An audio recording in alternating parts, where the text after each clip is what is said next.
Good evening, everybody, and welcome to another edition of Inside the Pigskin. My name is Scott Morgan, Rock the Motor City Madmouth.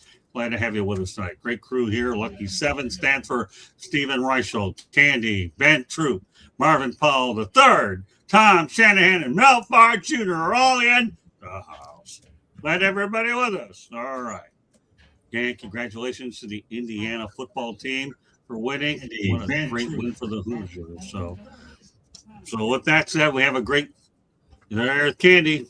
We got the helmet out there to congratulate the Hoosiers out there for a job well done over at Hard Rock Stadium. And there's the national championship trophy as well. Obviously, we know who takes the photographs. That is her. All right.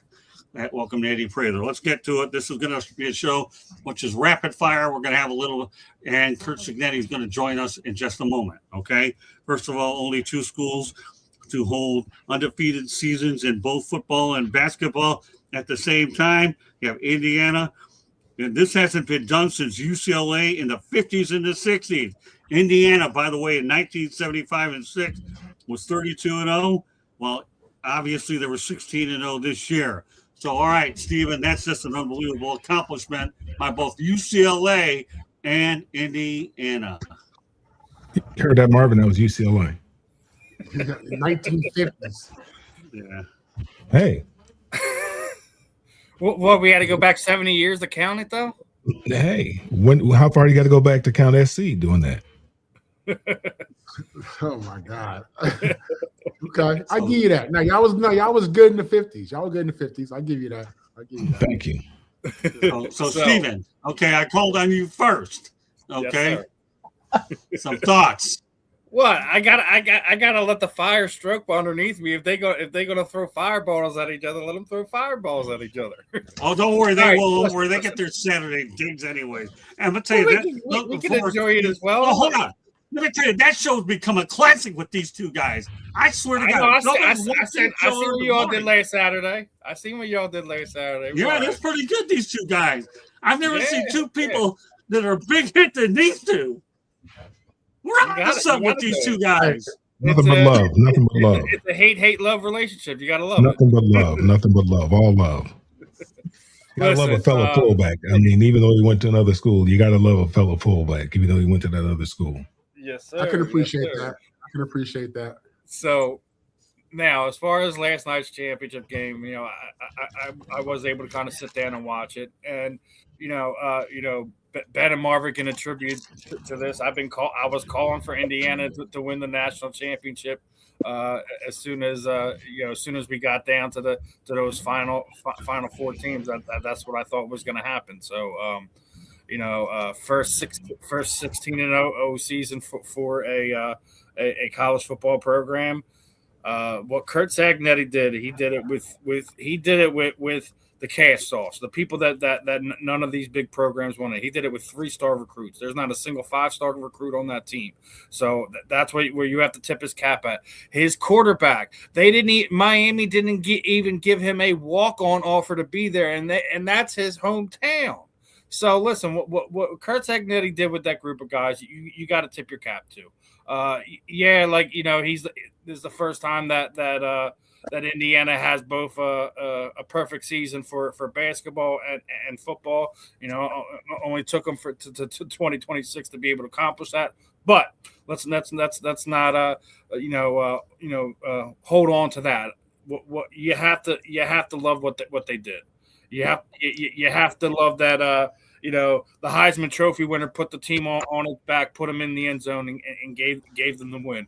The defense, stops Miami.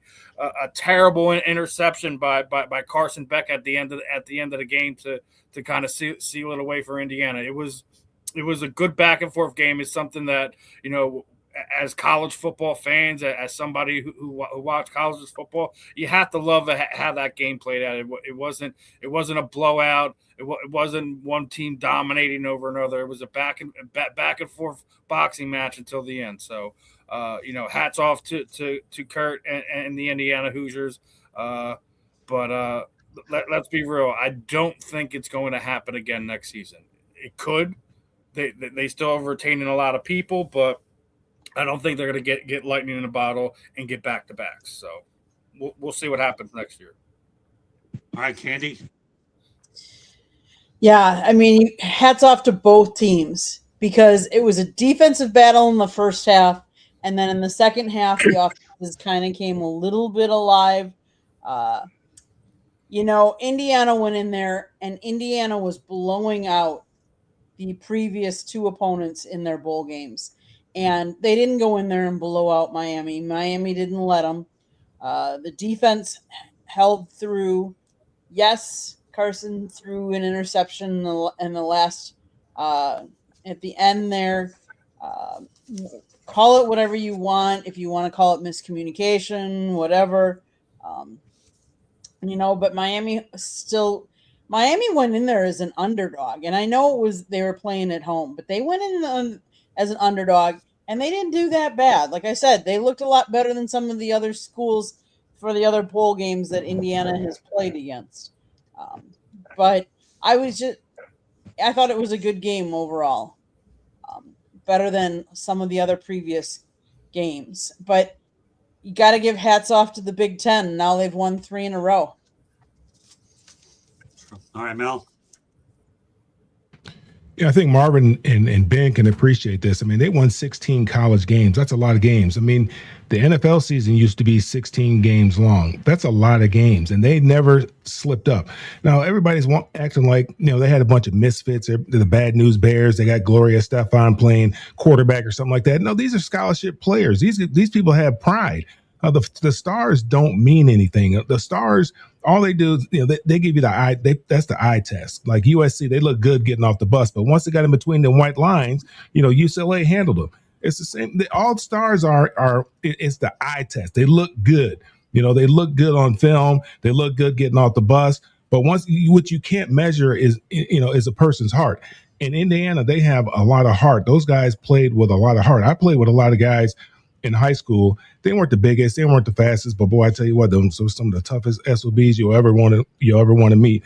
And I would go in the alley with them any day of the week. And that's probably why we won the state championship and ended up finishing, I think, number 3 in the country in high school my senior year, because we had some real tough guys. Now, all of them didn't play Division I football. Some of them went on to play Division I football. A few of us did, but the majority of them, that was it for them, or they played at, Division II or Division III football.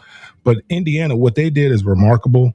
What Curt Cignetti did there is remarkable. The way he's turned that program around. I mean, I grew up in the Midwest. Indiana was an afterthought. I told you I went on a visit there and had no intentions of going to Indiana because I wasn't trying to lose every week. I wasn't going to be the doormat for the Big Ten. That's just, I didn't lose. I mean, I wasn't accustomed to losing, and I certainly wasn't going to start doing it once I got to college. So, it's a great story.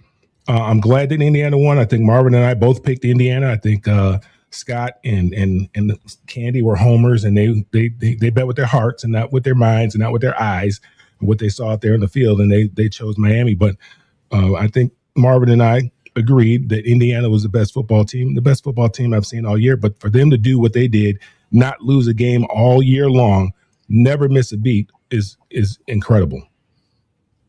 Well, I'm not afraid to admit that Indiana definitely took Miami. But go ahead. That's all right. I'll own it. Go ahead, Marvin. Yeah, in college football, you got a lot of teams that got 2 and 3 stars for the most part. Look at UCLA. The difference is Indiana has Curt Cignetti. They have a head coach. They got real leadership over there. I think what it speaks to is team. And we forget, in a world of like 5 stars and, all these guys getting NIL and social media, what celebrates the individual, we forget football is the ultimate team game.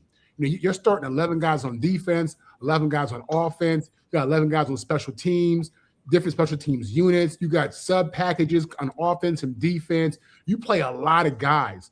And for them to take a collection of guys who are 2, 3, 4 stars, no stars, and do what they did speaks to leadership. It speaks to the belief in team. It speaks to what happens when you have guys who are focused on team. Watching the game, they were talking about how one of the wide receivers at Indiana had an opportunity to hit the transfer portal early when Curt got there in his first year. And Curt had convinced this guy to stay and just develop, which today is, people don't do that anymore. Now it's, let me get that check. And I'm not mad at that. I'm not mad at that these kids want to get paid. They've been told to get paid their whole life, and they've seen their parents and all these adults in our society chase the check. So why should the kids be any different? But for Curt to be able to convince these kids to focus on team, to focus on development, to do it in Indiana. This isn't a sexy city where they're at. Like Mel said, USC, UCLA. We're in LA. You know what I mean? Ben's down there in Florida. A lot of things popping in Florida. You know what I mean? Indiana there's nothing out there. You got nothing out there but cows and grass and cornfields. And listen, the first time I went meth labs. The first time I went to Indiana was to play Notre Dame. And when we landed, we saw cornfields. That blew our minds coming from LA. You know what I'm saying? So to get those, I'm saying it's a big just like kids grow up in Indiana and it's a different culture out there, different scenery. When they go to LA, they see bright lights and all that stuff. It's also a culture shock coming from LA going to Indiana because you feel like you're going back in time. All I thought about was the movie Hoosiers and how crazy that whole scene looked, right? So I really give credit to the head coach, man, just to be able to really get in these kids' heads and give them that old school mentality of let's build together. It's about the Jimmies and the Joes, no doubt about it. And granted, typically when you say Jimmies and Joes, you're talking 4- and 5-star guys. Nah, we're talking about football players, guys who might not have all the stars, but they got all the heart, as Mel was saying.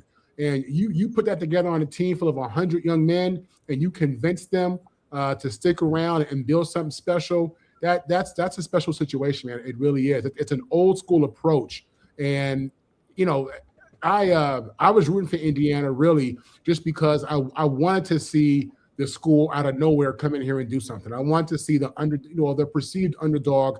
When you look at the history of their whole program, I want to see them do something. And then also with Mendoza, the quarterback, I love this kid's humility. I mean, he speaks from a spirit of gratitude, and I think it's really genuine. So he won me over with that. But Indiana is a very special situation, and what they're building over there is scary. They look like a Nick Saban team out there. The Hurricanes surprised me in that they showed up, man. They showed up. They put up a fight. They put up a fight in spite of a lot of mistakes. They had penalties. They had special teams errors. I mean, and they were still in it till the end. That game went down to the wire, which tells you how hard those kids were playing because, in my opinion, the score doesn't really indicate how the game went.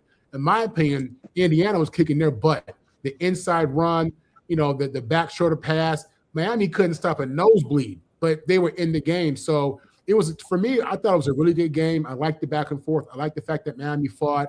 I liked the fact that a no-name program came in there and beat a high caliber program like the U.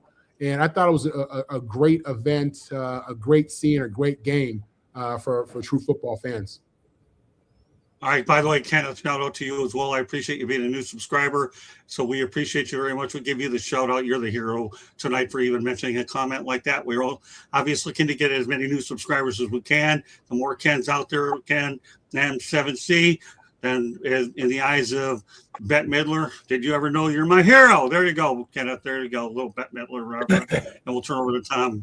I do know a little bit about music, not a whole lot. All right, Tommy, take it from there. Before I comment on the game, I want to go back to the Bobby Knight, Curt Cignetti comment. Ben, you'll like this one. There's only about 10 teams that have won national titles, multiple national titles in football and basketball, multiple in both sports. One is Michigan State, the other is Florida. Hey, waiting for that. Here's what's USC didn't win any. Stood out to me watching that game. Do they play basketball at USC? At a very, you ever heard of Juju Watkins? You ever heard of Cheryl Miller? I don't think he was. I think he's talking about men's. He wasn't talking about women's. He's talking about men's. Yeah, I've heard of Cheryl Miller and Juju. I don't think about gender. Go ahead, Tom. Okay. Here's what stood out to me. When Indiana played Alabama and Oregon, the 4- and 5-star players that Alabama and Oregon have didn't make a difference. They got thumped. Miami's 4-star and 5-star players, they made a difference in the game. Ruben Bain and the other defensive lineman put so much pressure on Mendoza. He only threw for 186 yards. He completed big passes, but their playbook was reduced quite a bit because they There was too much pass pressure. And then Mark Fletcher and Malachi Terry, it looked like they were going to take over the game. You could see they were much more explosive than Indiana could cope with on defense if they could get them into the open.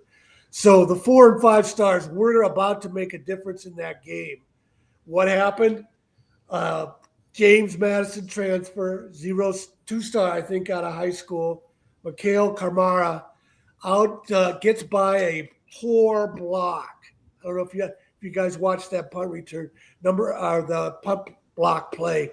The number 87, Mikhail went right by him. Kamara, he went right by him. All he had to do was turn to his right and block him, and he blocked the punt, and that was the difference in the game. So I didn't know if Indiana was going to be able to sustain this, and I'm not sure if they can. One reason they were better than last year than they were this year is Fernando Mendoza turned out to be a Heisman Trophy quarterback. Where I'd have to go back and look at the timeline, but I think Carson Beck committed to Miami before Indiana took Fernando Mendoza. Beck was paid $4 million. Mendoza paid $2.6 million. What's that? That's coaching. That's Curt Cignetti.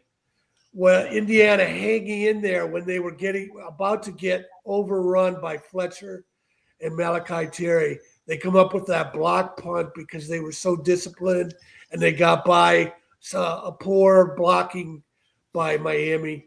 And so they might be able to sustain it with their 3-star players, but only if they have a quarterback like Mendoza, because last year they had a great season.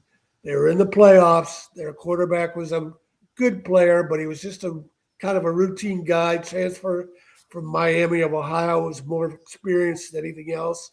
What happened to them in the playoffs, they got blitzed by Notre Dame. So Cignetti is going to make them always be good. Whether they can be this good again, I'm going to say no, because you're not going to find very many Fernando Mendozas. Great points, Tommy, all the way around. All right, Ben.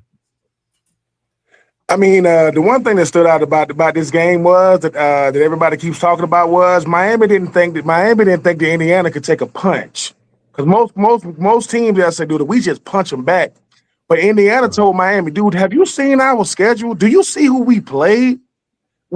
Miami was not battle tested this year like Indiana was. Indiana played Oregon twice. They played Ohio State. They played Alabama.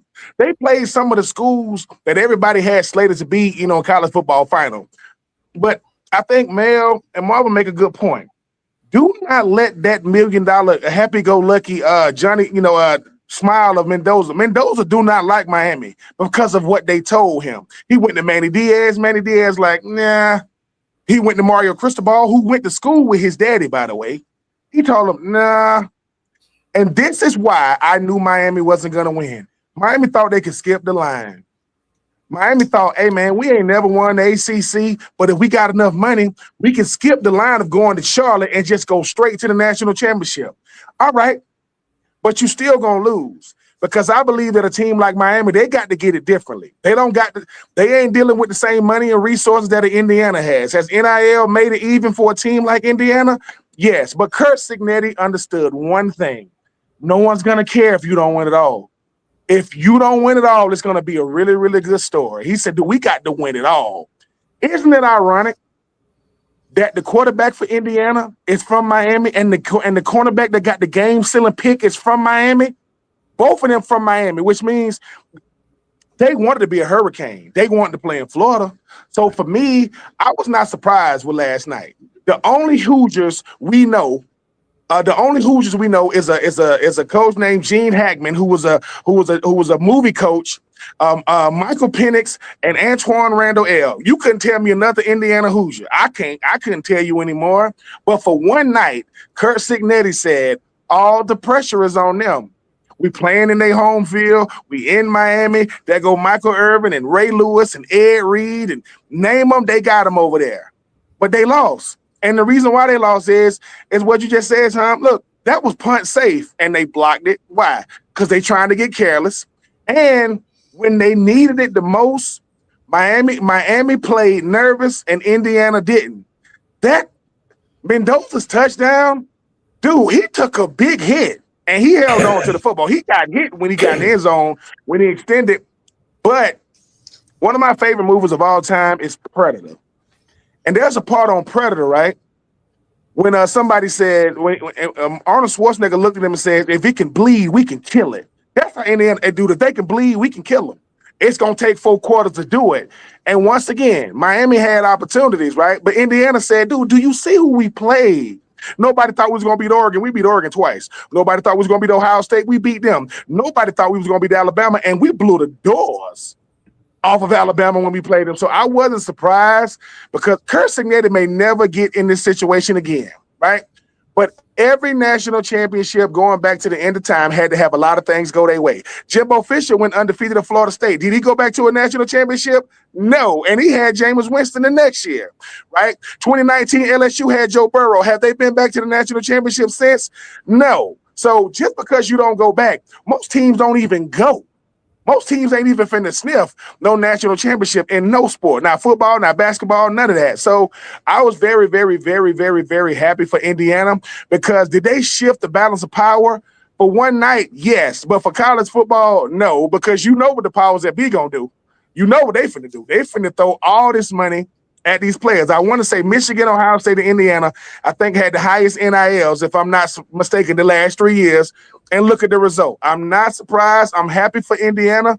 I just think that when you are a former college football player, and I think Mel said this, you can't hide behind stars, boy. That's a ranking. And I don't even know how they get the star system. There's only so many 5 stars that go out a year. Curt Cignetti said, okay, I'm the coach that nobody wanted. I got a quarterback that looked like Woody off of Toy Story. That's how Mendoza look. He looks like Woody. He does. And I mean no disrespect to the young man, right? But for one season, a basketball school won the freaking national championship. Think about that.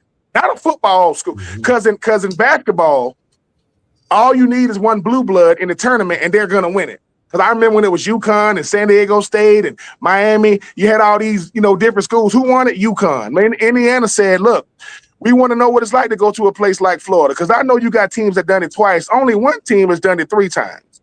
There is one team in college athletics that has 3 national championships in football and 3 national championships in basketball. I will let you guys guess who that is. All right. Well, you know what? Here's what I want to say. And I'm going to set the stage real quickly. As I went through the media availability, the only event I attended over the weekend happened to be the Sunday press conference where you had Mario Cristobal, who, by the way, I give him credit, acknowledged me by the name of Sir. Okay, very much appreciate it, Mario, the respect. Okay, Sir. Okay. And then you also had Curt Cignetti. And as I went on with Curt Cignetti, I could not believe this question wasn't asked. Can it go to the tape? Okay, let me share screen. Come back over to the right hand side, second row. First question is for Coach. Your name? Scott Morgan, South Florida Tribune. First of all, you have a chance tomorrow night to do something that Bob Knight did, and that's go undefeated and tied to win a national championship. What are your thoughts about Bob Knight and you had to begin with, and what you have a chance to do, obviously, tomorrow night, because obviously he's revered on that campus? Yeah, it was 50 years ago, as a matter of fact. And I was a big kind of Bob Knight fan as a little kid. I liked sort of the shenanigans and the faces at the press conferences and throwing the chair across the court. I thought that was pretty cool. And the guy I bought my house from was a big friend of Bob Knight, actually. So, I think, but it really has no effect on what's going to take place here, 7:50 tomorrow night. And but it was 50 years ago, and we're able to climb that mountain. It'll be a unique coincidence. And Mario, you obviously entered the. You want me to keep going or no? Well, is it part of what we're doing? Do you want me to keep going with If it Mario's is, now? yeah. No, we'll just stay with that. Okay. So, all right, that's what I was talking about in terms of the chair and climbing of the mountain. This particular soundbite would go viral on a lot of social media. I'm not in the business to get viral on. Sometimes they tend to follow me once in a while for the good, the better, and the worse, as some of us know. But this was good. But when you talk about Bob Knight and Curt Cignetti in the same sentence, at least you can say Cignetti understood the significance of the tradition of Indiana athletics. Stephen, you can lead off. You're have me lead off right as I have to get off. Yeah, that's okay. Well, go ahead and say a few things and do what you got to do. All right. Yeah, Curt gets it because obviously, as he said, he was a Bob Knight junkie, so he understood the significance of the moment and what he was about to go out to try to accomplish. So, we kind of already touched on that. It's one of those things that doesn't happen very often in college athletics. So, again, hats off to him. All right, go ahead, Stephen. Do what you got to do. Candy, you were there. You recorded it. What are your thoughts as you've gone ahead and obviously heard it a second time? I think for 50 years, think about that. I mean, 50 years ago, Bob Knight had the perfect, and now Indiana football, who has never been known as a good program, to go out there and be undefeated and to win as well. Two great coaches that in Indiana, that we'll always remember for Indiana football and basketball. Tommy? I'm up next. Oh, okay. We moved the rotation here. Bob Knight obviously was a great coach. He was also his own worst enemy. Curt praised him for throwing the chair. He said he liked that. That's when Bob Knight started to lose it. His teams were starting to fade after that because there's no disputing Bob Knight is one of the great coaches of all time. They not only had the 76 undefeated national title, they might have done it the year before, but Sean May's dad, Lee May? Not Lee May, that's the baseball player. Scott May. Scott May, yeah. Scott May broke his arm, and they might have beaten UCLA that year in the finals. So there's no disputing Bob Knight. And Bobby Knight, this is the sad thing about Bobby Knight. He had a charming side to him, what he wanted to be. But he let his ugly side come out too often. And when it came out in the worst way. And we all know that. And Curt Cignetti is not anything like Bob Knight. It's a little bit different time. Coaches know they have to talk to those sideline reporters, or else they're going to come off looking bad. So they say something, but Cignetti tends to say something more than the others. So Curt Cignetti, he was attention to detail, fundamentally strong, has his players focused just like Bobby Knight, but he doesn't have Bobby Knight's ugly side. Ben? No, I mean, I think it was number one. I think it was a really, really good question to ask Scott, because I think a guy like Curt Cignetti, he don't want to bring it up. He rather somebody like you bring it up, and he says, "Hey, man, I appreciate being mentioned in that breath." But Bobby Knight is legendary. I know he was different, but he was legendary. So, yeah, I'm just happy for Curt Cignetti to be able to win. I don't know if he gets to let his so. But I thought it was a great question. I just think that when you think about Bob Knight, it's a lot of stuff come to mind. Winning, not liking doing. But no, I thought it was a great question. I just hope that Curt Cignetti can really, really appreciate the moment, because that's a moment. And Okay. Well, we got the gist of what he's saying, anyways. All right, when he comes back, Mel will pay away. But give me your thoughts about what. It's got to get rid of that dial-up. That answer. I think it was a great question too.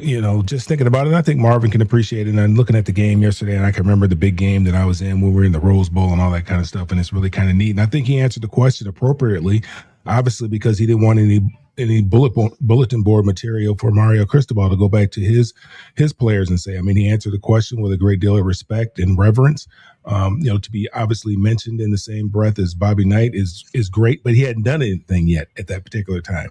So he had to be very careful about how he answered that question.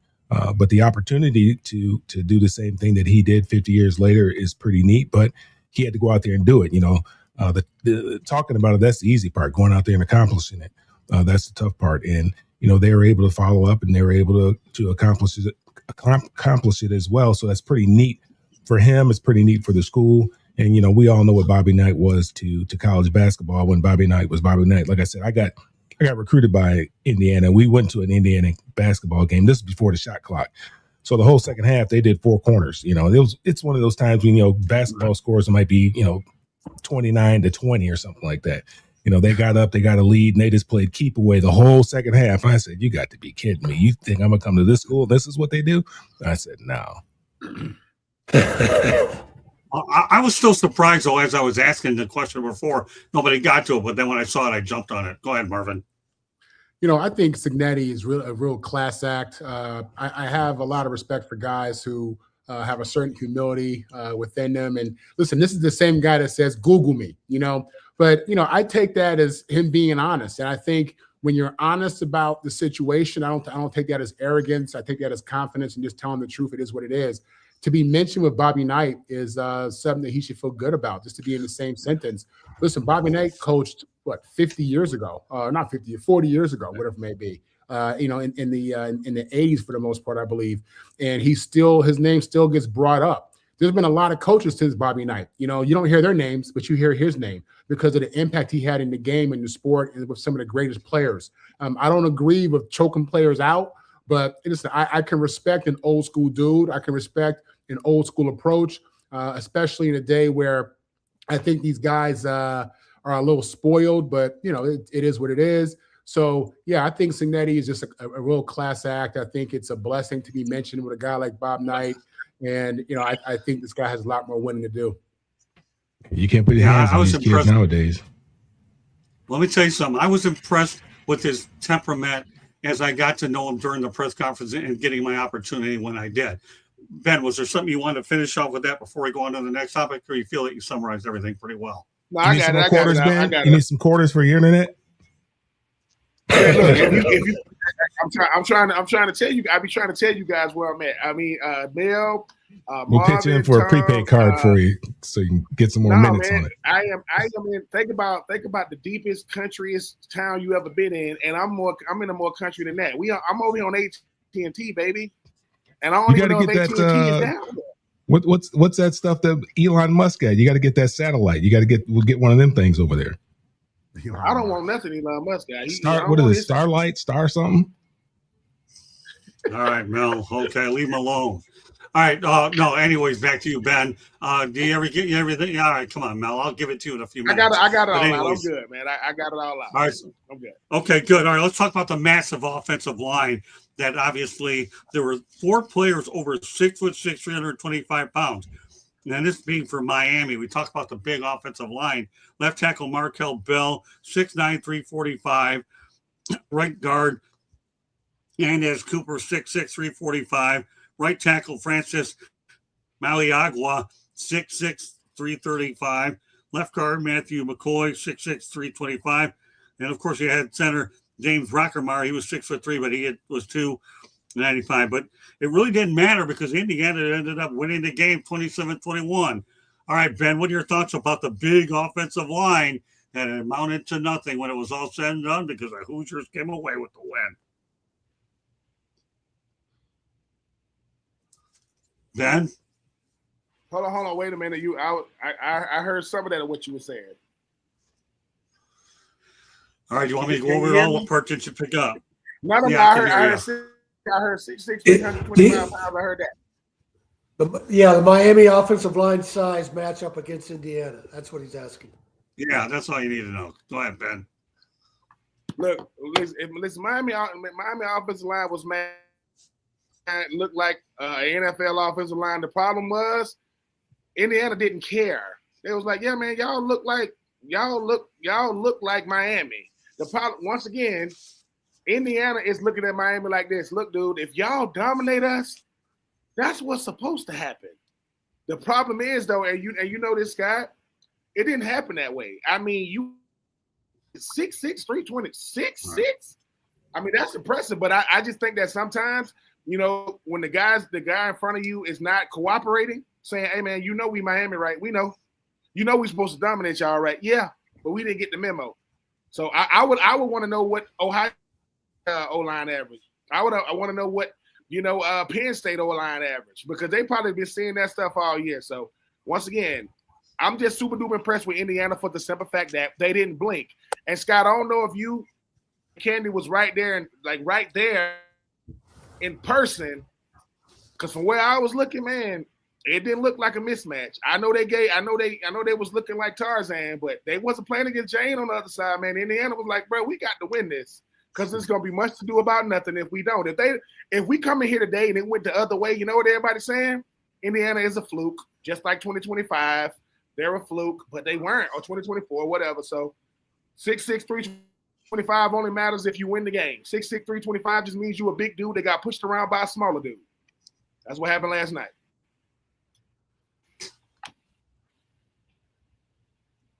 Tommy,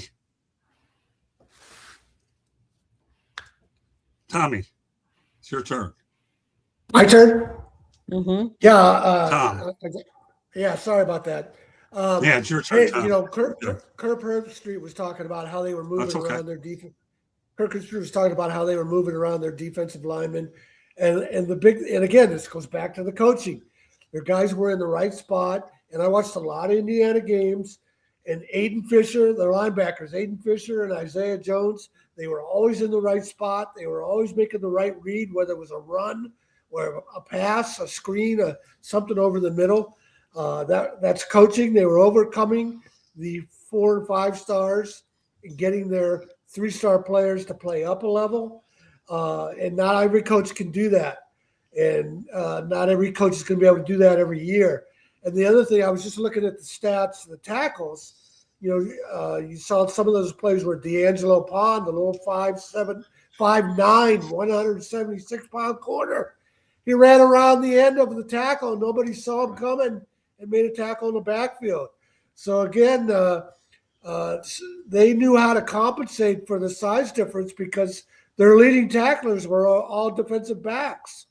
And if you watched Indiana football this year, as much as I did, that Aiden Fisher was everywhere. And then last night they were Herb Street was focusing more on Isaiah Jones making plays out in the flat. But again, these guys were extremely disciplined, well coached. They didn't make mistakes. And I think I said last week when I picked Indiana that I thought Miami would make a couple of stupid penalties that would help Indiana win. So in addition to that block punt, that was the difference. Yeah, one of those touchdown drives, Indiana got 30 yards of penalties. So Cignetti is just at the top as a coach. He proved it at every level, and not every coach can make a jump to Division I. I made this point many times. Mike Houston won at all the lower levels. He won a national title at James Madison. He went to East Carolina, and he couldn't win there, and he got fired last year. So Curt Cignetti is just an incredible coach. Okay, Marvin. Yeah, listen, Indiana reminds me Indiana reminds me of that team from Hickory in that movie Hoosiers, right? They had the small guys. They weren't big. They weren't super athletic, but playing them is like death by 1,000 needles. And sometimes, you know, when you're so big and lethargic, and don't get me wrong, Miami has athletes. Those guys on the O-line are athletic, but, you know, the smaller guy can get in there and be a disruptor. And that's a problem. And make the running back have to adjust. And now he's having to bounce. Now he's getting gang tackled. And that's the reality of playing against, a smaller team who's efficient and well coached. So that's what you saw in that game, in bits and pieces. And, listen, at the end of the day, it's about the hearts of men, and it's David and Goliath. That's a real thing. You know what I mean? So bigger, stronger, faster doesn't always mean better. It doesn't mean you're going to win. You can look at the size and the weight of these guys on paper, but the game isn't played on paper. It's played on the field, and on the field, you put them pads on. I mean, it doesn't matter who's bigger. That's irrelevant. At the end of the day, if you about your business and you come to play, then you're going to give anybody a hard time no matter how big and strong they are. And we saw that yesterday. Yeah, we sure did. I just found it amazing that you have all those 6'6" guys on one offensive line. It just blows me away. But anyways, we'll turn it over to the other running back to get his comments on those big people. Mel? Yeah, it reminds me of the late 1900s when we played USC, year of our Lord, 1984, I believe it was, and they'd come out with that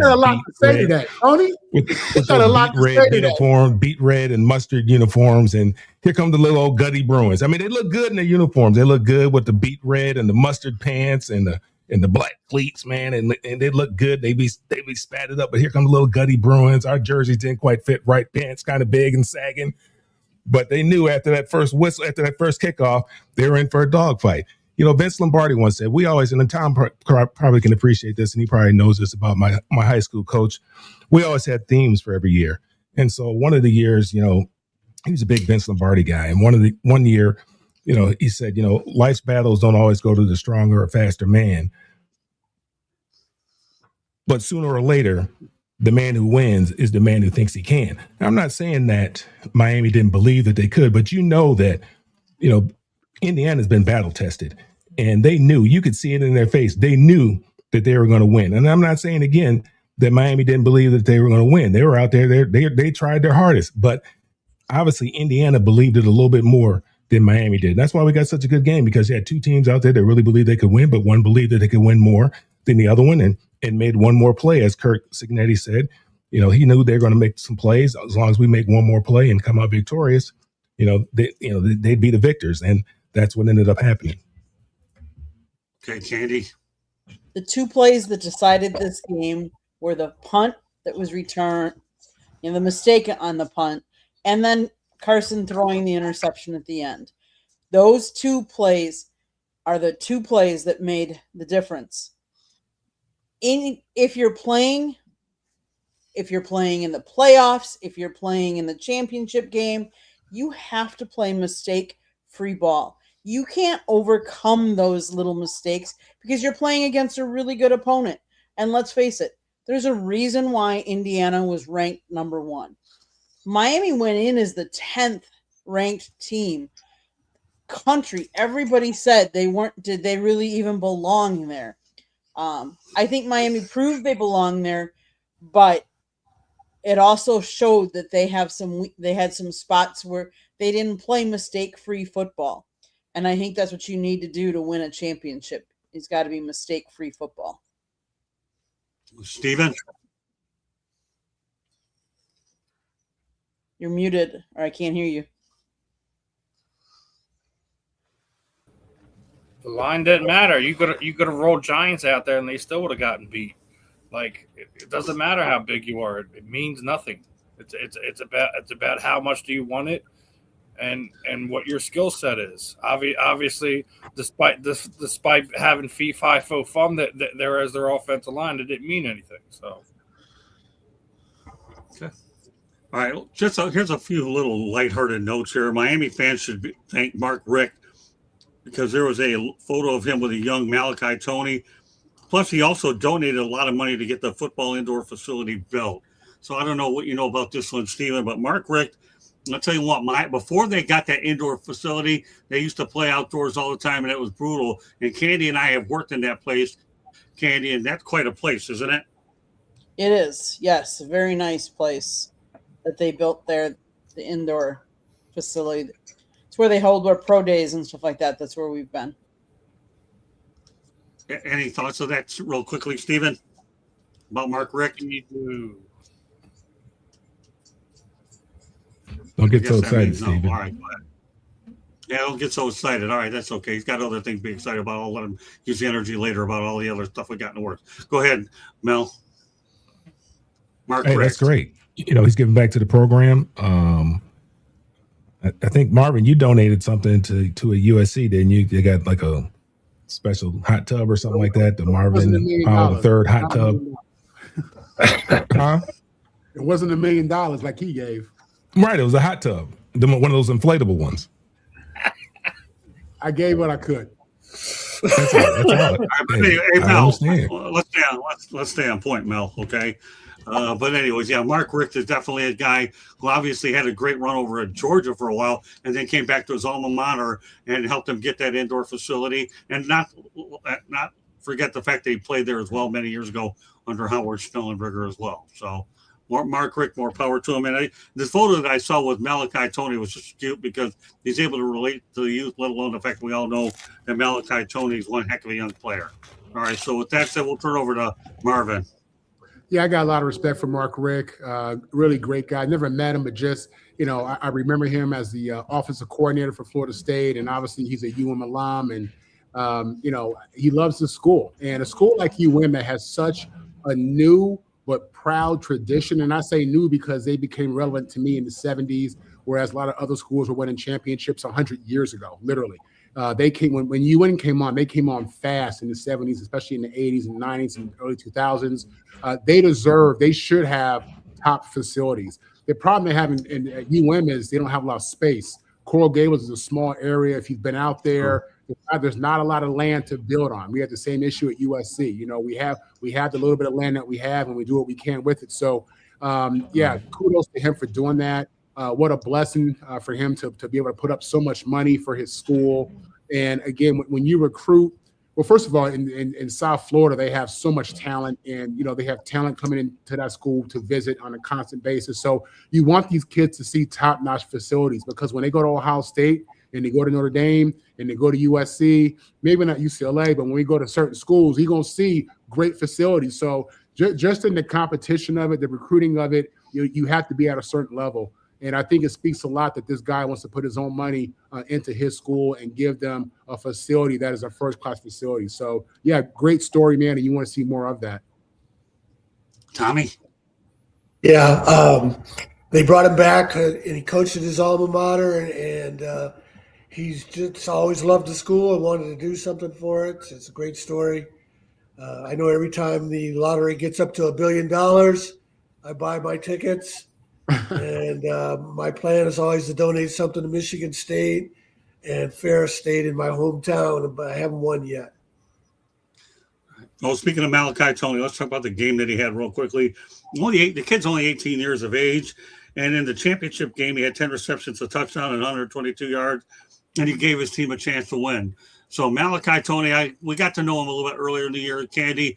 He's a soft-spoken kid, but I'll tell you one thing: what he's done on the field, interesting to see how things play out this year. Any comments about it, Steve, or you just wait till the time that it becomes a future Philadelphia Eagle? What do you think there, Steven? I don't know what you're talking about. Exactly. All right, wait for him to become a future Philadelphia.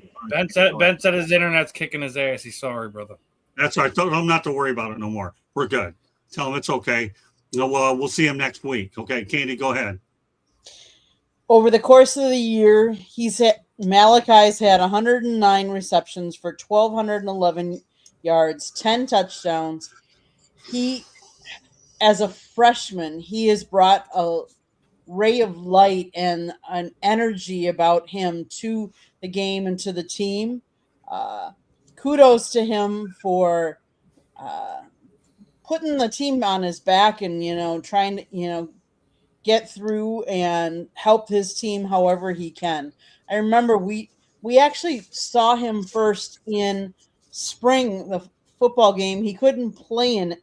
I don't think he played in it because it was too early yet, but he was there, and coach talked about him and what kind of an infectious energy he brought to the team, which was really cool. Mel? Yeah, when coaches go out on the recruiting trail, they kind of judge them two different ways. And I remember, when I was being recruited, and there's this guy Gaston Green that played for us, and the coach was talking about going out recruiting him. And when he came back and he reported to the coaches, they either say he's a jag, was just another guy, or he's one of God's gifted children. And obviously Malachi, being as young as he is, he's one of God's gifted children. He has a whole lot of talent. He has a bright career ahead of him. And but like I said, I wasn't necessarily rooting for Indiana. Okay, maybe I was. But yeah, he scared me every time he got the ball in his hands, without question, especially, when they try to swing the ball out to him, hit him with one of them slip screens or bubble screens or something like that. And there's only two defenders out there, and there's two blockers out there, because he can hit the crease. And, next thing you know, he's hitting his head on the goalpost. So he's one of those special kind of kids. Well, yeah, he's also dangerous on special teams too. This guy, what he does on punt returns and kick returns, unbelievable, Marvin. Yeah, you get the guy in space, he's a problem. Oh, Yeah, no doubt about it. I can't tell you how impressed I am with him as a freshman to be such an impact player, dynamic player, game breaker.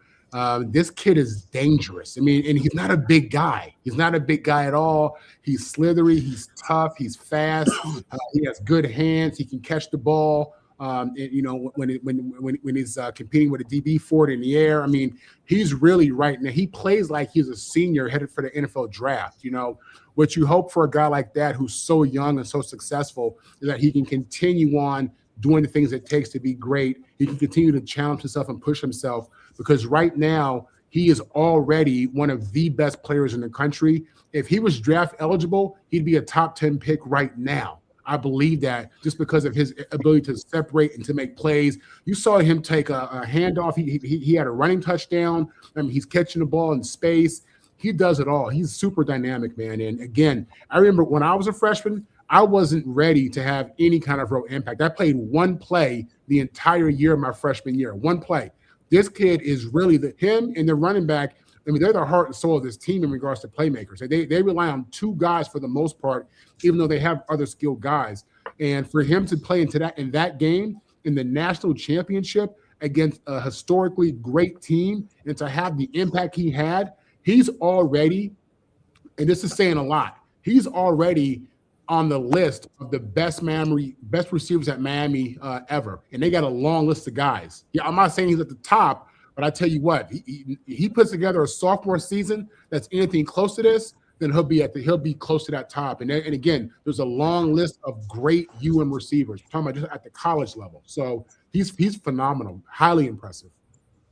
Yeah, no question about it. Yeah, he's definitely one of the better players I've seen at his age. In fact, when we talked to him, he was only 17 years old, and he was really soft-spoken. You couldn't get much out of him. It obviously made a lot of progress as the year went on.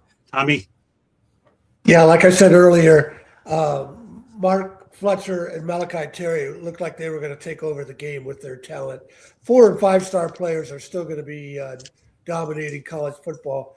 If Indiana didn't have such a great season and Cignetti wasn't such a good coach, Miami would have been playing Alabama or Oregon with their 4- and 5-star players. So, but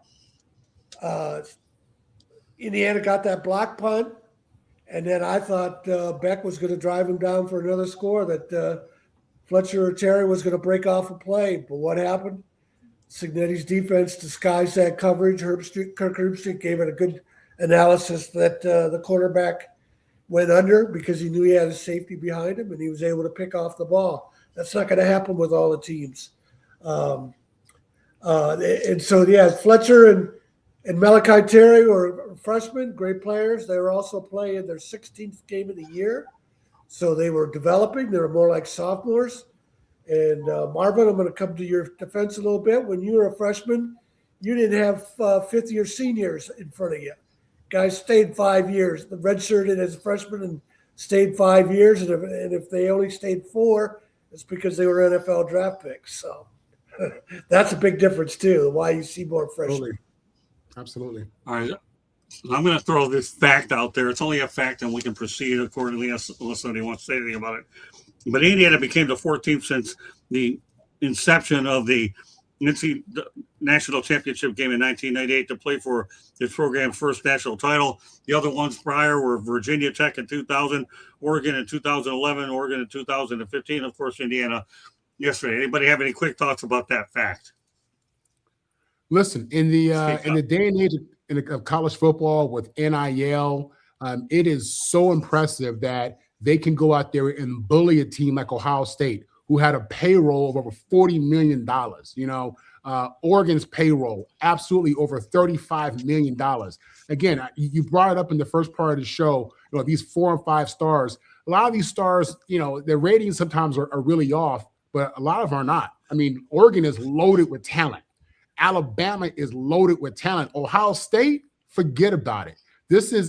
I don't think people really understand how impressive their dominance was. Not their success, but their dominance. I mean, it's just, and I can't say it enough, it goes back to just understanding and having a real team concept, and it shows you the strength of what you can really be if you get a couple guys who love the game and really come together, man. This is something that I hope all college teams and college athletes and high school athletes are looking at.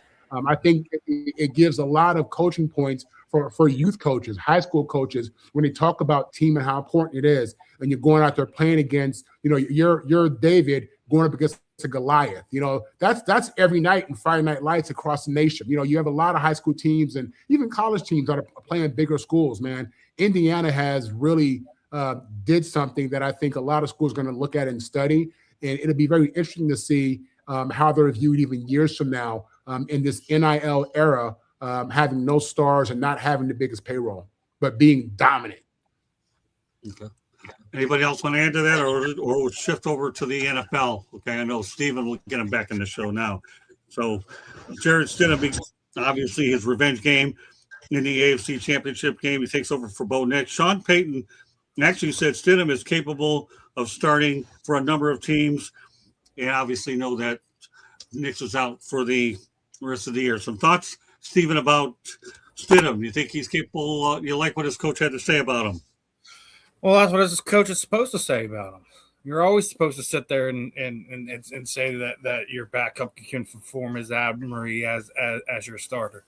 Listen, he's not pulling off a Nick Foles here. Let's keep it real.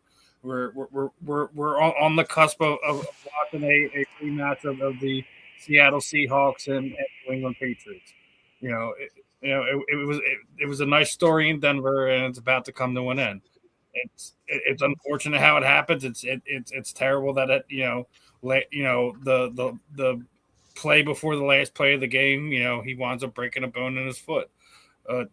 Anyone outside of Denver that thinks Jarrett Stidham is going to do anything against that New England team right now is smoking a little bit more than the reefer at this point in time. And it's not anything against Stidham or what Denver has already done.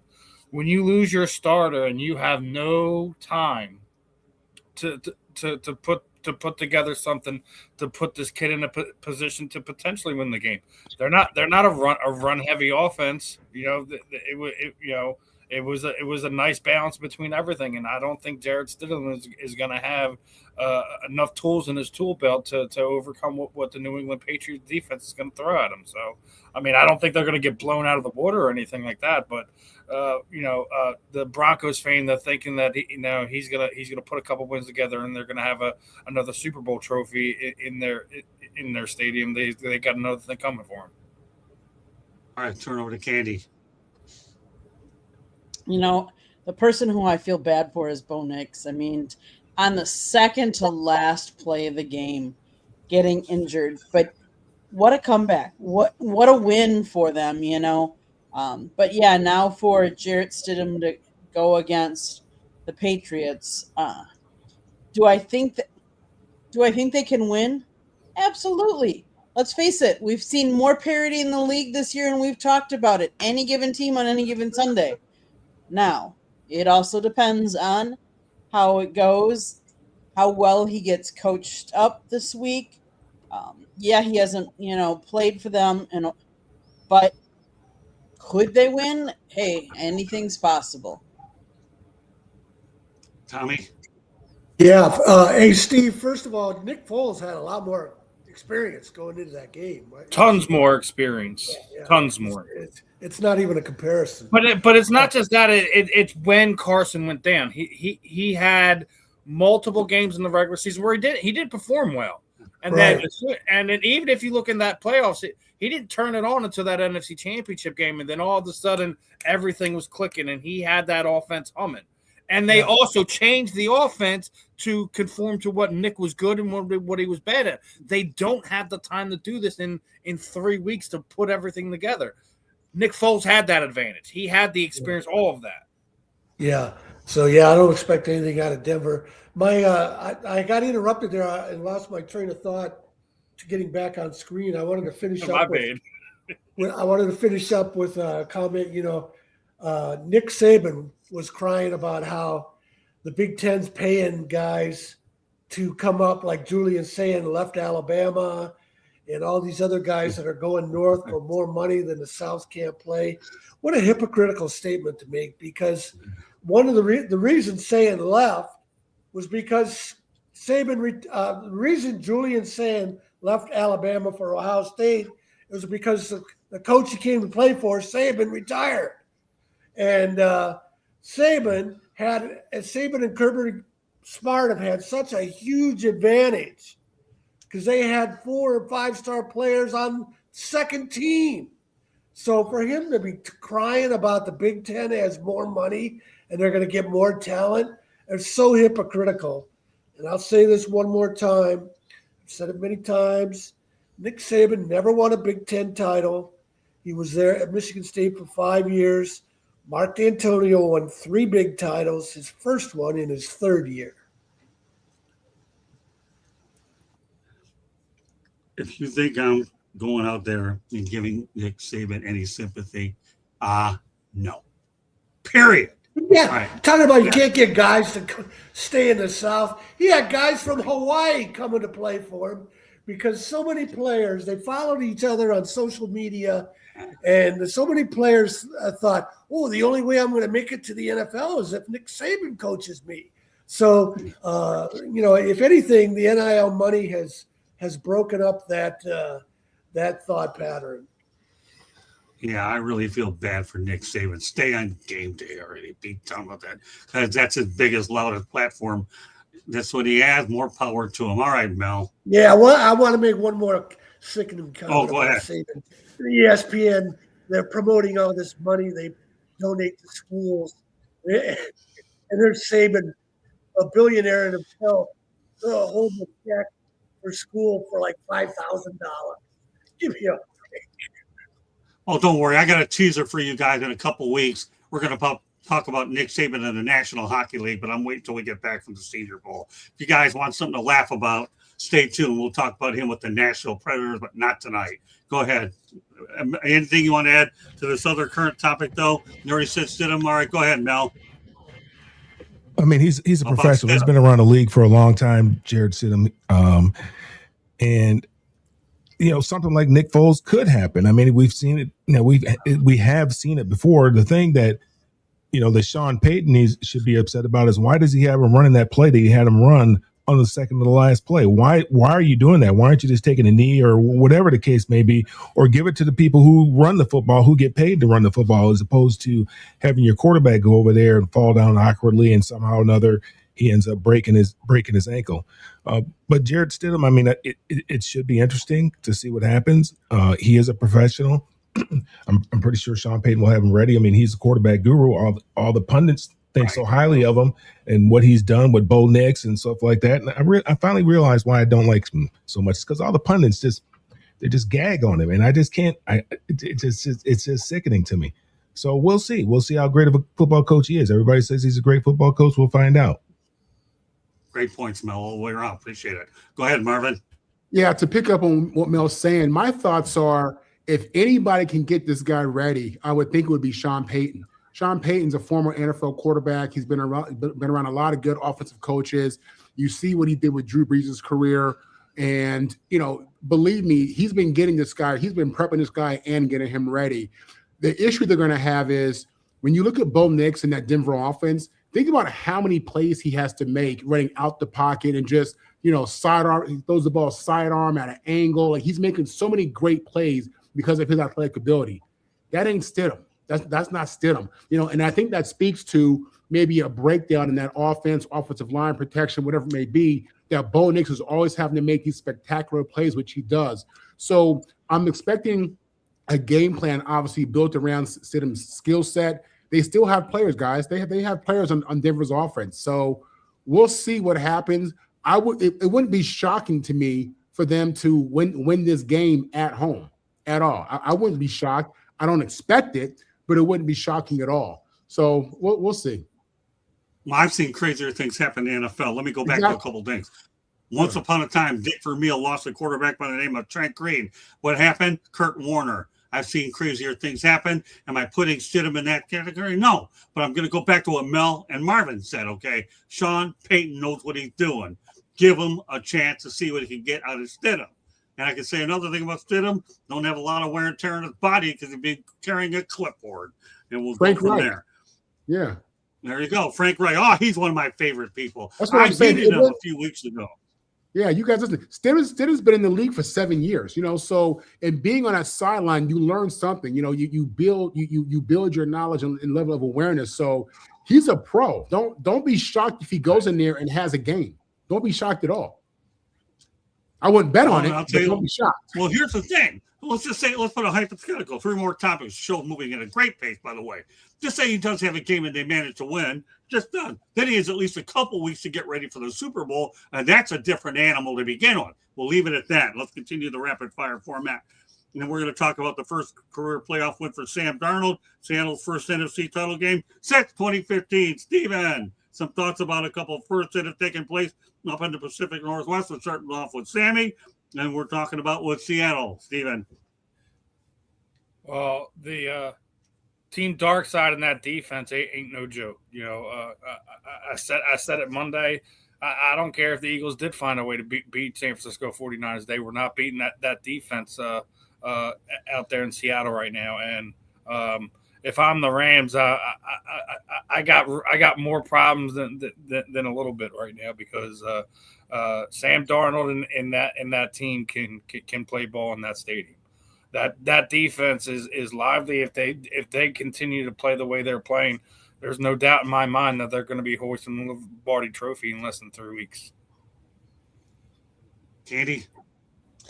Sam Darnold was selected 3rd overall in the first round of the 2018 NFL Draft by the New York Jets, where he spent the first 3 seasons. Then, due to injuries and inconsistent play, he was traded to the Panthers, alternating between starter and backup. He went to be a backup in San Francisco, and he kind of really had a breakout year in 2024 with the Minnesota Vikings, where he led them to the playoffs and earned Pro Bowl honors. He joined the Seahawks now the following season, leading them to their conference top seed and an NFC championship game. I don't know how highly the rest of you would speak for Sam Darnold, but to get 2 different teams to the playoffs in the NFL is pretty darn good. Great points, Candy. All right, Tommy. Yeah, Sam Darnold's a story about NFL quarterbacks from both ends. He got thrown into the fire too early, destroyed his confidence, and these rookie quarterbacks should sit on the bench and learn first without getting beat up and destroyed. So while he had time on the bench to kind of rebuild his career, he's resurrected himself and shown what he can do at Minnesota and now Seattle. Minnesota Vikings are looking dumber by the day that they chose J.J. McCarthy over Sam Darnold. No. Yeah, Seattle's tough, and in the game last week couldn't happen to a nicer guy get beat like that. It couldn't happen to a nicer guy and a nicer team. So happy to see the Seahawks do that to San Francisco. There's a common theme if you look at these playoff teams. A lot of coaches are losing their jobs, right? Because they don't have the right guy playing that position, that quarterback position. And if you look at the teams in the playoffs that are left in the playoffs right now, they all have palatable numbers at the quarterback position. If you start paying these quarterbacks extraordinary amount of monies, you can't field the rest of the team. And unfortunately, a lot of head coaches are losing their jobs because they're spending so much money at that position, and you can't put a team together. I can't believe that the Buffalo coach lost his job. I mean, can you believe a third of the league? A third of the league is turning over. Almost a third of the league. 10 football coaches. I don't know now, Scott, and Tom. You guys have been around a little bit longer than I have, but I can't remember a time where we've had this much turnover in the coaching ranks in my life. Well, I can't. I'll say this for McDermott. He was 8-8 in the playoffs, right? There's this stat of head coaches. If you don't win it in the first 5 years, right? There's only 4 coaches ever that win it past their 5th year in the league. 4. He's been in Buffalo for what almost 10 years. I think it was like 8 or 9, something like that. So it was he just run his course, and unfortunately he has a couple bad calls in that game that kind of cost him that game, and it cost him his job. And Josh turned the ball over a lot. You can't turn the ball over that way. He had some terrible turnovers in that game. Why are we firing him and Josh Allen's feet aren't being held to the coals right now? I mean, C.J. Stroud, I don't know who that guy was that was playing that was in C.J. Stroud's jersey. I don't know who that guy was. Between the both of them, they've had 8 turnovers. 8. I guess Vrabel was hired. I guess Vrabel was hired before Aaron Glenn, and that makes Vrabel the longest tenured coach in the AFC East. 1 year. Let me point this out. In a couple of weeks when I get back from the Senior Bowl, the one thing I really, really, really want to do is we're going to go into more extensive conversation about the coaching search. I appreciate you guys bringing it up. It really is important. Yeah, I didn't mean to, Scott. I'm sorry. Well, no, that's okay, Mel, because you do bring up an interesting point, Mel. And I don't remember the last time I've seen 1/3 of the coaches get turned over. So, no, Mel, you make a valid point.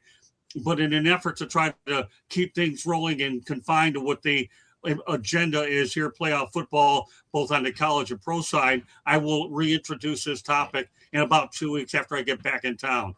But I appreciate everybody bringing it up. I love suggestions on the show. That's why I have the group that I have, because you're all professionals in your own way, and I always appreciate input by all means. Thanks for bringing it up, Mel. All right, Candy, you heard that. Don't dock my pay. No, I'm not docking. Give me a break. I can think of other things I'll dock, but it won't be that. And I'll say that off camera. But, I was doing research, but I did research, but I'm going to hold off since Scott's going to use this at a later date. I will. In about 2 weeks. He's finding folks. I will. I have other things I can do besides that. And I got news for you. Those aren't camera-related situations. The only one that knows about that is Marvin, right, Marvin? I can tell you right now that it's 6. Wait a minute. 6 times 4 is what, Marvin? 24. 24, right? Okay, good. Then he'll understand the magic word 24 when we talk about the Marvin and the Motor City Madmouth show tomorrow. No, I'm just kidding, but he knows where I'm going from. Okay. So with that said, where was I at? We were talking about Sam. My turn. My turn. Marvin's turn. As a proud USC Trojan alumni, you see this field right here. Sam Darnold won many games for us on this field. And as a diehard Jet fan, I've seen a lot of Sam Darnold. I think most of the world was introduced to him in that Rose Bowl game, the Penn State Lions, when we put up almost 50 points in the game, beating Penn State. Listen, if Sam Darnold had got drafted by Andy Reid, he'd already be in 3 or 4 Pro Bowls. Okay, leadership. He went to the worst team you could go to if you're a quarterback. The New York Jets, okay? My team, who I've loved since birth, has been an abusive, emotional relationship my whole life with this organization. And we just did him dirty. You've seen this guy go on to better organizations, better coaching, teams who had a better plan, and he's excelled. And he's done great. And he's played at a Pro Bowl level, okay? Leadership matters, man. His story was twisted by going to a bad organization, and he's not alone. There are many quarterbacks in his position. Sam Darnold right now has a good defense. I think overall he had a good season, and I'm looking forward to watching this USC alumni lead the Seattle Seahawks to a Super Bowl victory. I am. I think they have what it takes. I like their weapons. I like their defense. I like their leadership. I like what he's doing at the position. I love his growth. And I think you're going to see him take the next step on Sunday. Absolutely. This kid, this is the kind of kid you can build around. He's the kind of player. He has athletic ability. He has a cannon. He's a smart kid, mentally tough. And you saw what he did in Minnesota. I think that's the tip of the iceberg. Invest in him heavy, invest in him long term, and there's more to come with Sam Darnold. That touchdown pass he threw was unbelievable. Yeah, and speaking of Andy Reid, Patrick Mahomes sat for a year behind Alex Smith. Right.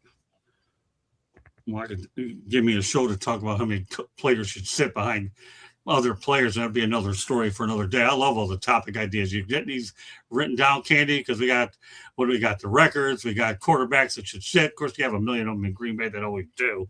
But anyways, let's continue about the head-to-head matchup between the Rams and the Seahawks, because there's 1-1. The points, the Rams obviously 58, 57 yards, Rams 83, 830 to 829, Rams 7-5 in touchdowns. Pretty even, Steven, across the board. Let's talk about the matchup. We'll get to the prediction shortly. I already think that the matchup we need to watch is the Seattle defense versus the Rams offense is the only matchup we really need to be concerned with, and I think that's going to be the determining factor of the game. If that Seahawk defense is able to get turnovers from Sam Darnold, from those wide receivers, tight end, running backs, whoever has the ball in their hand, if they win the turnover battle, they will absolutely win the game. It's not even a question in my mind. Go ahead. All right, Candy. Yeah, Seattle's playing really tough. If you watch that game, they were real physical. As much as we might like Matthew Stafford, I'm not sure that he has the protection that will afford him time to find his receivers. I mean, he was scrambling this last game. He got hit a couple of times. As much as we might like him, Seattle's going to be tough, especially playing at home. That 13th man is always something to be reckoned with. Tommy? Yeah, I don't know where the Rams would be without Matthew Stafford. I mean, they almost lost 2 times to the Carolina Panthers. They lost in the regular season, and they were lucky to pull out the playoff game. So I don't see how they can play with Seattle. And if Kenneth Walker has another game like last week, it's time to have a revote for that 2021 Heisman Trophy that should have gone to Kenneth Walker, who won the Doak Walker Award for the best running back. By the way, Kenneth Walker the third, Tommy. Oh, just correcting you. Kenneth Walker the third. Can't forget the third. Okay, all right. That's right. Hey, Turn over to you, Mel. After all, Marvin ought to know what the third is. All right, Mel, go ahead. Tommy, you aren't just saying that just because you went to Michigan State, are you?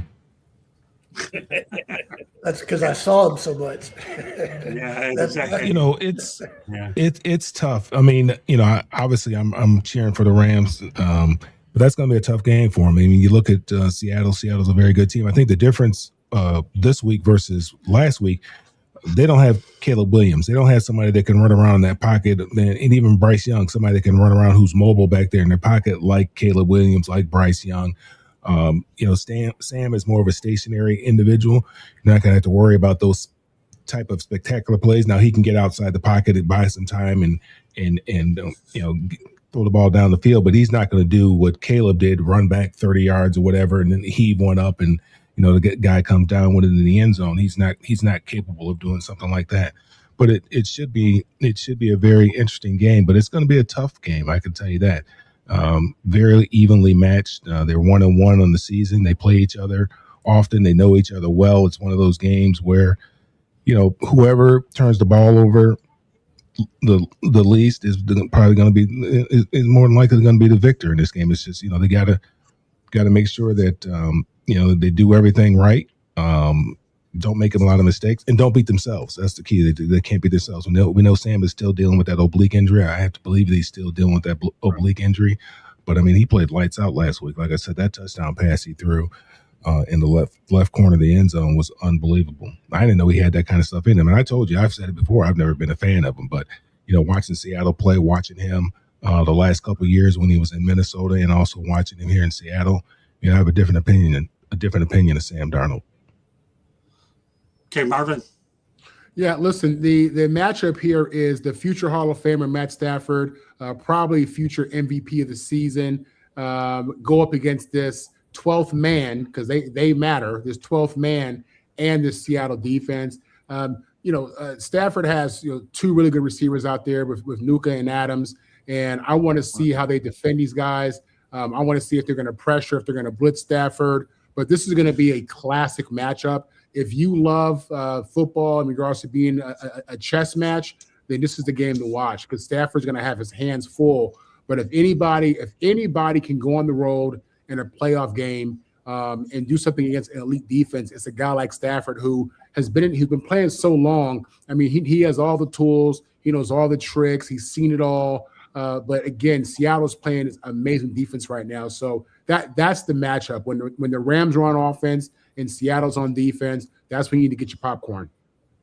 Yeah, no question about it. Let me tell you something about this matchup. And I was so impressed with the beatdown that Seattle gave San Francisco that it allowed Robert Saleh to get a head coaching job sooner than he did before. But with all due respect, and I won't tip my hand on that one, we'll leave it alone. So don't jump on that one, Stephen, which I know you will. Don't leave it alone. I'm the one who put my foot in my mouth this time, and I'll deal with it. But all kidding aside, okay, I was so impressed with what Seattle did. Stafford better get out of the gate pretty quick and make his connections, because the deeper this game goes and the more that Seattle has a shot. And Katie, it's a 12th man. I don't think it's the 13th man. I think it's the 12th man in Seattle. And you also have one in Texas A&M too. Hope to get out there one of these days. But so it's okay, no big deal. But they're loud either way. There's nothing like the 12th man, by the way, if you're in Seattle, and at the old Kingdom, which I ended up seeing a game many years ago before many of these guys were born, except Shanny, by the way. So the Kingdom, what a great place. I love that concrete dome. But yeah, you don't want to waste a weekend traveling to Texas A&M. Oh my God. No, give me a break. Tommy, you ever heard that thing called a bucket list? I never got there this year because that's not a bucket list place. No. It is what it is. I had my best shot when Miami went there, but now Candy and I did our better things on the road internationally. It's a good thing. But anyways, it'll be sleepless in Seattle if the Rams don't go out there and jump on them quick, okay? One of my favorite movies, and I don't watch a whole lot of them anyways. All right, final topic of the night. We might actually have a chance to get the show out early enough, okay? And that's this. Mike Vrabel, can Mike Vrabel become the first guy to win a Super Bowl as a player and a coach with the same team? He's a 3-time Super Bowl champ with the Patriots. He's only 2 wins away, and his most recent win was against the Houston Texans. Steven, some thoughts about Mr. Vrabel? He's in a great position to do it. He's got a wounded Denver Broncos team in front of it. Obviously, going out there to Denver is no easy task. But I mean, at this point in time, he's on track to potentially be able to do it, especially with the path that's in front of him. Their defense was just as impressive as what they did to C.J. Stroud. I think C.J. Stroud is one of these young quarterbacks I think is slightly overhyped at this point in time, but I think he's in a great position to do it, to potentially be one of those guys that could do it in this era with like you said, he'd be the only one to be able to do it both as a player and a coach for the same team. There's guys that have been players and coaches elsewhere to wind up winning it. So, but you definitely have to tip your cap to what Vrabel's been able to do in the short period of time with that team. For what it looks like, he's got the quarterback. They're playing great defense. We'll see how it shakes out over the next few weeks. All right, Candy. Vrabel has Drake May playing at a really good level. He's at 4,394 yards for the year, 31 touchdowns, and only 8 interceptions. as long as he continues to play mistake-free ball, because I said that earlier, that when you get to the playoffs and stuff like that, that's what you really need to do. As long as they play mistake-free, I don't see why he can't repeat and be the first coach to win Super Bowl as a coach and a player for the same team. Yeah, and I'll add to this as well. Josh McDaniels done a good job for him. Obviously, not only as the offensive coordinator, but with Drake May, so he certainly helps give Vrabel a better shot. Go ahead, Tommy. Yeah, the thing I like about Vrabel is he came in with a new message for the Patriots, and I like especially how he's turned it around so quickly after the previous coach let the program go downhill for a few years. Right. And I don't want to hear. I've said this before. I get tired of hearing Bill Belichick was the greatest coach of all time. His record doesn't measure up to Vince Lombardi's. And Vrabel is showing that Belichick had lost it at New England, and he's been able to turn it around quickly. Is a condemning statement on Belichick, in my opinion. Good opinion too. Well, let's face the reality. Let's not kid yourself. We all know Belichick didn't do anything without Tom Brady's an under 500 coach, for crying out loud. We all know that, but thanks for bringing it up anyways, Tommy.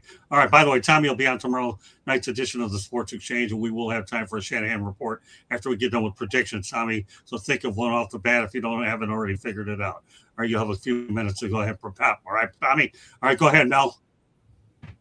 Yeah, Mike Vrabel's a good coach. I mean, Tennessee did him a favor by getting rid of him when they did, I guess, and things just kind of lined up where he got the opportunity to coach a team that he played for and that he won the 3 Super Bowls with. So, yeah, I mean, all he's asking for is an at bat, and he's got a couple at bats. He's got a couple good swings too, at it as well. He probably has the better team. He's definitely probably most likely got the better quarterback in this AFC Championship game. And they should definitely win. But for him to be able to do that says a lot about him. He's a leader of men. I think Tennessee is probably kicking themselves for allowing him to leave. But I mean, he's a great football coach, and we knew that when he got let go by Tennessee. I think everybody was surprised when he got let go. He's a great football coach. What he's doing here doesn't surprise me in the least bit. Yeah, they did him a favor, is all I'll say. Go ahead, Marvin. Mel had mentioned this earlier, how we have all these vacancies at the head coach position. I think 10. It is crazy that Tennessee let this man walk out of there. Listen, it's all about leadership. The difference in the Patriots now versus their last coach in Belichick is leadership. Leadership matters. That it's everything. For Vrabel, this guy benefited from playing with arguably one of the greatest quarterback of all time. He benefited from playing with one of the most successful head coaches of all time. He benefited from being with one of the best owners of all time. He took all that in. He took all that in. He processed all that. He was an outstanding player himself. He has perspective. He's smart. He's heady. He's tough. He's old school with a little bit of new school in him. He knows how to talk to these young guys, these new kids, this new generation, and that's what matters. He's obviously an effective communicator. And he knows how to get his team going. So yeah, I'm a Jet fan. Okay. So we, just off rip, we don't do anything Boston. We don't support nothing from Boston. Nothing. Okay. This guy's good, man. He's good. You know what I'm saying? You got to call it like it is. And he has his team playing at a really high level. He has a young quarterback playing at a really high level. And you wonder what's the difference? It's leadership. It matters. I follow Jared Mayo, Bill Belichick. Robert Kraft's a great owner. What's that a recipe to? Probably another Super Bowl. All right, with that said, let's talk about predictions, and then we'll go to the Shanahan report. Only 2 of them. New England goes into Denver. Now, obviously, New England's a 4-point favorite. The over-under is 41.5, 3 p.m. Go really quickly. We're going to go rapid fire. Steven, go ahead. Who do you got? Already made it pretty clear. It's New England. All right, very clear. All right, Andy, you make it clear, too. New England. Tommy? I think I would have picked New England even before Bo Nix got hurt. Okay, well, now you can do it again when you feel it's obvious. Go ahead, Mel. New England. Okay, Marvin? If Bo Nix was playing, I would have had Denver. He's not. I got to go with the Pats. Well, I'm not going against the grain this time. I did it with Miami, not doing it again. I'm definitely going with New England. Of course, they have to back up the Vrabel statement, right? Going with New England. Last game, we got LA Rams against Seattle. Total 47.5 is your over-under. 2.5 is what Seattle's getting. 6:30 p.m. start. Steven.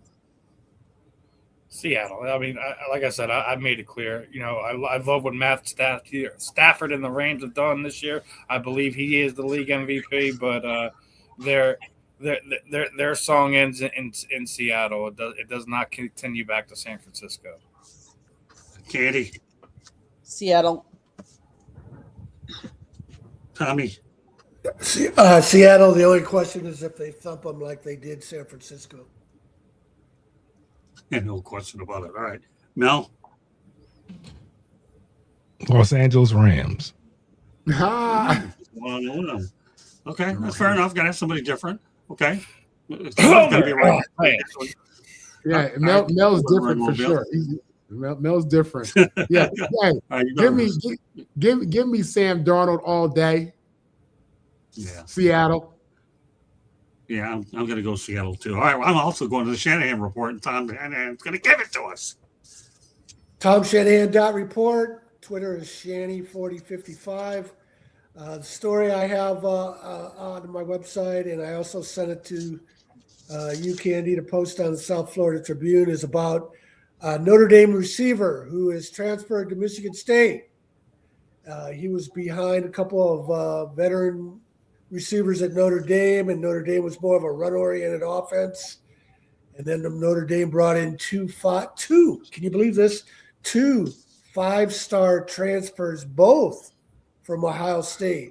So that probably had something with him deciding to leave Notre Dame for Michigan State, which needs an upgrade in their receiving room. So pretty excited about him. But what I really the reason I wanted to write about him is he's going from Notre Dame to Michigan State in 2026. 2026, Michigan State is back on Notre Dame's schedule for the 60th anniversary of the 1966 game of the century, a game that probably had the most talent of any two college teams on the field, 7 first-round draft picks out of just the senior class. And then if you count all 3 classes, freshmen weren't available, 33 All-Americans, or 33 guys who went on to play pro football, I should say. So I wanted to write about that being such a special moment in college football. Guys like K.K. Smith and his peers will need a history lesson, but it's one of the most important games in the history of college football, not only because Duffy Daugherty led college football integration, but K.K. Smith, the other connection for that was K.K. Smith is a Texan. Some of Michigan State's best players were Bubba Smith and Gene Washington, College Football Hall of Fame from the Houston area, Beaumont and LaPorte. From Beaumont, Texas. Jess Phillips was an all Big Ten player, played in the NFL. In the 1966 game of the century, Michigan State had 3 black players from the Houston area sent to Duffy Daugherty by Willie Ray Smith, Bubba's father, a legendary coach in Beaumont. 3 black starters in the 1966 game of the century from the Houston area. Notre Dame had 1 black player on its entire roster, Alan Page. That's how far ahead Michigan State was of everybody. And let me get in a quick shot at Charles Davis. He once said on ESPN that Duffy Daugherty only recruited the South to win games. And in the same ESPN feature, they praised Bear Bryant for finally deciding to recruit black players in the 70s to win games. How hypocritical can you be? And Duffy didn't recruit the South. The South recruited Duffy. Willie Ray Smith and other black coaches and white Southerners against segregation knew Michigan State was a safe haven for their players during Jim Crow's segregation. The one that got away was Mel Farr Sr. Okay, Tommy, let everybody know how to get a hold of you. Duffy wanted him too. There you go. All right, so Tommy, let everybody know how to get a hold of you. We're going to go around the horn with exits. Tom Shanahan report. How can I reach Shannon you? 4055. All right, now it's your turn. Go ahead. Tom, thanks for that, man. That history lesson is always good. I can be found at all the social media at Melfar Jr. and then follow what we have going on here in Georgia and also up in Michigan for the youth at melfarsuperstarfoundation.org. Okay, Marvin, go ahead. Yes, Marvin Powell III, social media, Marvin on the mic. You can catch me all week long with the South Florida Tribune doing multiple shows. You can also catch me on USC Locked On doing multiple shows as well. And also another edition of Motor City Mad Mouth and Marvin on the mic. Tomorrow, we're looking at approximately 8 o'clock p.m. Eastern Time. Please go ahead and join us. All right, Stephen, what do you got on the docket? I got a lot of stuff on the docket as per usual. That's why I Obviously, saved a little extra time for you. Go ahead. I appreciate that. I mean, listen. No problem. Obviously, always it's easy to find me on any social media platform. Just hit my name in there, Steve Rochelle. It pops up. Facebook, Instagram. As far as YouTube, TikTok, X, it's the Sports Talk one. Obviously, we'll be on tomorrow morning and just a wee bit earlier as we do have a special guest as redshirt senior linebacker Cookie DeCedro for Temple is going to be joining us. This week I got 2 different combat sports interviews as Charles Felony Bennett is going to be joining us ahead of his bare knuckle FC fight here on February 7th. I have another one on Sunday. I'm going to be joined by, again, another one from the aforementioned bare knuckle as far as the Knuckle Mania 6 event is going to go as we're going to be joined by Brandon Mayer. And I do have another Temple student joining us next week, but you can find that one out, but it's real easy. I already put the link up there, but he's a freshman. He just switched from the University of Connecticut to Temple, and that'll be tight end Liam Fuller. That will be on the 28th. So we got a lot of stuff going on interviews wise over the next few weeks. I'm probably gonna bring in a few more combat sports fighters the last week before we get closer to it, but. Like I said, we're always doing a lot of fun stuff here. We got some more fun announcements that are in the work. The important people on the network are already made aware of this. So, guys, make sure you guys are locked in. Make sure you're hitting that that QR code at the top if you haven't already. Make sure you like, subscribe, share. We got a lot of stuff going on. We want all our fans to be engaged with. We want all our fans tuning in to all the programming we have here on the South Florida Tribune. Great stuff. I guess it's good. I have a few less topics, so it gives Steve more time to advertise. Good stuff, Steven. And I like that hat, by the way. I wonder where you got it. Wear it well. All right. Anyways, I just showed my doorstep one day. I can't even. It didn't even have a name on it. Yeah, it's called David Copperfield 101, and you just made it appear. Great stuff. All right, go ahead. Candy, take us the rest of the way. Shows you what I know about magic. Okay. South Florida Tribune Publishing Company published a book, Lessons from the Microphone, Tuning into the Enduring Wisdom of Visionary Leaders. It is written by our host, Scott, the Motor City Madmouth Morganroth. Talks about his 40-plus years in the media business and how it has evolved and changed. Get your copy today. It's available on Amazon, Barnes & Noble, Kindle, Google, and Apple Books. It's also available in audio version on Audible, Kindle, Nook. Go get your copy today. There's also a link on our website, www.southfloridatribune.com, where there's a plethora of great content, so go check it out. If you like to listen to podcasts, you can find us wherever you get your podcast. If you see the red subscribe button in that lower right-hand corner, that means you have not yet subscribed to us. What are you waiting for? Just click it, like us, share us, and then turn on your notifications so you're notified every time we go live. One last plug, and that I've got to do this. If you like to listen to Chicks Talking Sports, you missed an episode earlier tonight. 7:30 p.m. on Tuesday nights on the Chicks podcast. It's me, Megan, Jen, Carrie, and Dawn, and we talk all sports. Queen of Hoops, NFL, college. Just go check us out as well, and give us a like. Back to you, Scott.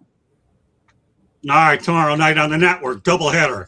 Marvin and the Mike and the Motor City Madmouth return, as well as the Sports Exchange. All our coverage begins at 8 o'clock p.m. Eastern Time, and we carries on to 9. And then on Thursday night, we're going to have Fire Up. There will be no early show on Thursday because yours truly will be at a local networking event here in Coral Springs, but we'll have Fire Up at the Country Club with Candy. We'll have another soundbite from the media availability on Sunday down in Miami, and that'll be Mario Cristobal talking to us. So on behalf of Ben Troop, Mr. Internet, okay, or lack thereof tonight, but we still love him anyways. And we have Stephen Reichel, Candy Ebling, Tom Shanahan, Melfar Jr., Marvin Powell III. This is Scott Morgan off the Motor City Madmouth. Thank you for joining us on this edition of Inside the Pigskin. Titles Curt Cignetti joined Bobby Knight as Indiana Legends. Yours truly had a chance to talk with Curt the Great. We'll have more great championship information on Saturday's edition of Inside the Pigskin in the morning. Don't worry, whatever we didn't get tonight, we will get to it on Saturday. Lots of great program in the next few days. Take care, everybody. Have a great night. And if you forgot everything that we did, go ahead and hit the rewind and take notes. We love it. Love it. Take care, everybody. Have a great night and enjoy the football. And maybe some will be right, some will be wrong, but at least there's only 2 games. It's pretty hard to screw up that many of them. Take care, everybody. Have a good night. Bye now.